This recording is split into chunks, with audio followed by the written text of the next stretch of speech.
Hello, I'm Mr. McBrien. This is Robotics Club Certification video number 2, Multimeters. So today I'd like to talk briefly about the need for measurement and give you some techniques that should help you to be successful when you're working with the multimeter. And of course, in the robotics lab, you're going to need to obtain a multimeter and some test circuits for you to work with to do the activity. Of course, you can't do that part at home. Okay, so we've been doing calculations using Ohm's law, and we'll use some other techniques in a little bit. So a question we might ask ourselves is, why measure at all? And the answer is that calculations work great when we're considering a circuit that's working the way it should. But there are lots of questions that we can't answer with simple calculations. For example, is this connection soldered properly? Is this battery dead? Is the power supply working? How many ohms is this resistor? Well, that one's we'll talk about in a bit. Is this LED burnt out? The multimeter can answer all of these questions in just a few seconds. Some of those we could have other ways of answering the question, but none as easy as simply using a multimeter effectively.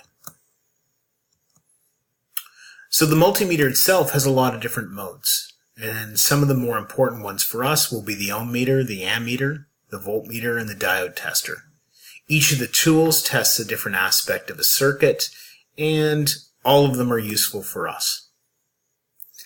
So your multimeter may look slightly different than mine, but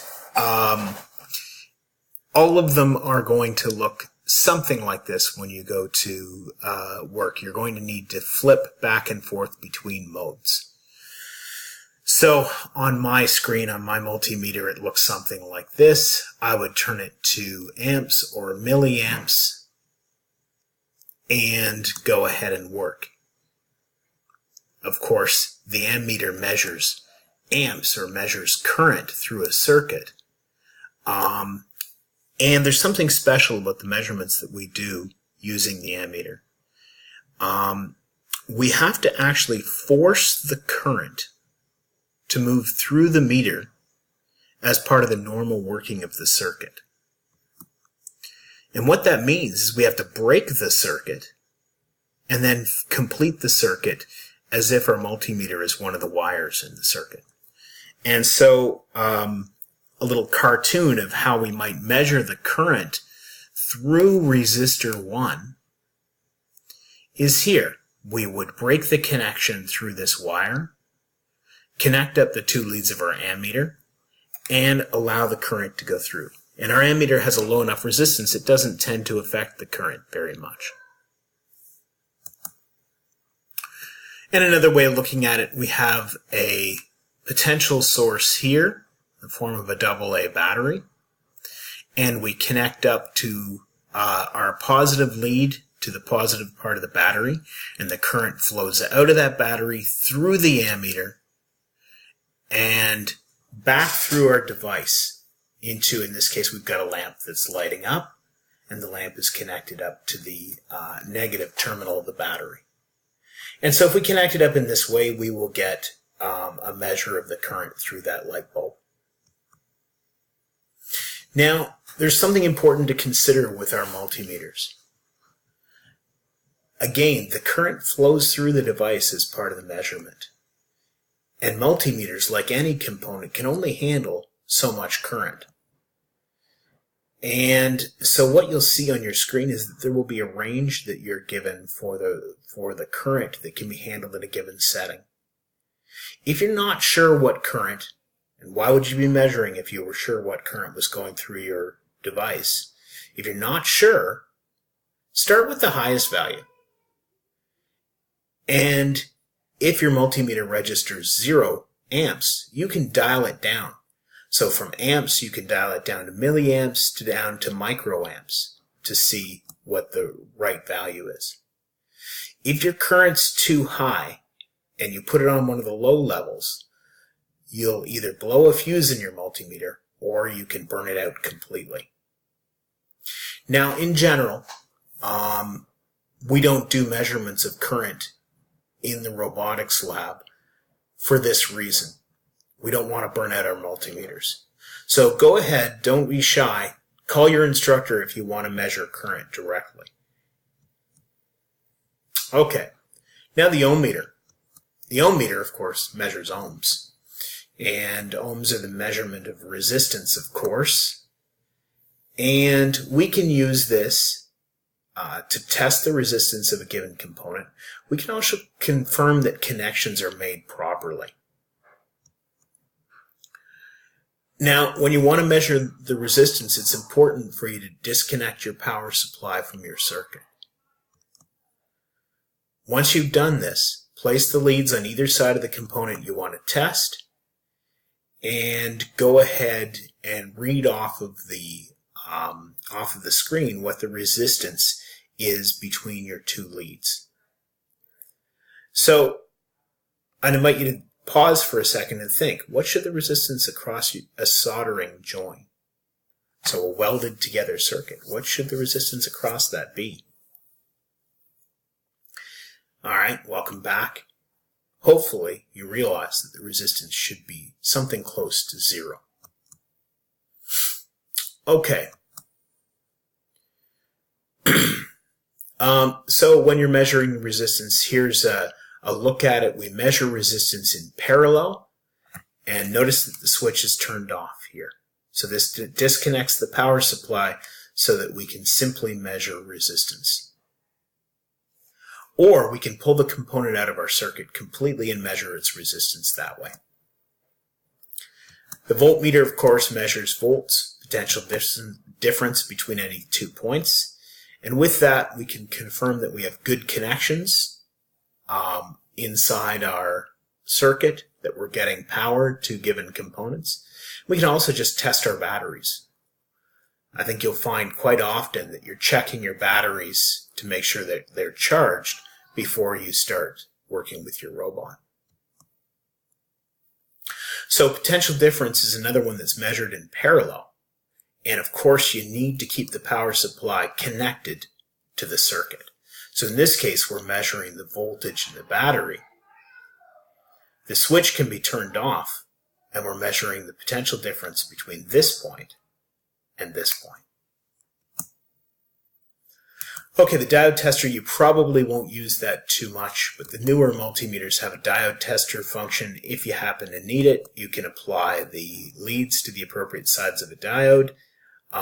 And you can also use these to test LEDs. So if you're not sure which way to wire up your LEDs, you can test them in that way. Now about the readings. Every multimeter is a little bit different, but all of them will tend to alert you when they change units. Be careful when you're looking at the numbers, and make sure that you're paying attention to the units that are being displayed. Obviously, 1 mega ohm is not the same as 1 ohm. So if you don't notice an M, a capital M, you'll be out by a factor of 1,000,000. And similarly, there are cases where you might see a small m for milliamps, for example. And if you don't notice that, you're going to think the current is 1,000 times higher than it is. So be careful. Watch for prefixes. And also, in addition to this, it's very common for multimeters to exceed their capacity to make measurements, either small measurements or large measurements. We talked previously about the risks associated with current, but all kinds of other measurements can have issues mainly to do with logic rather than safety. So what you should do is you should experiment with your meter and make sure you know what a 0 looks like.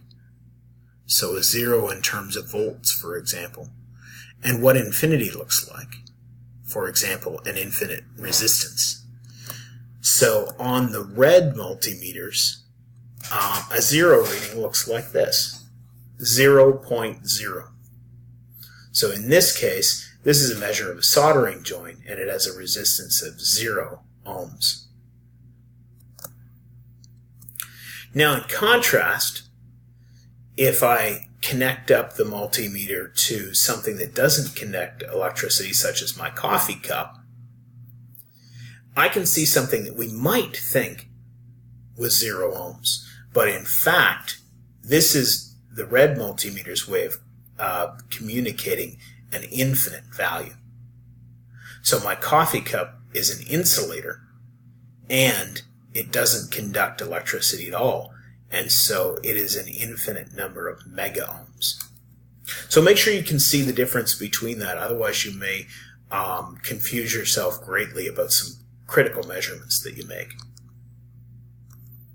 Okay, and again, the prefix. Notice I had mega ohms here.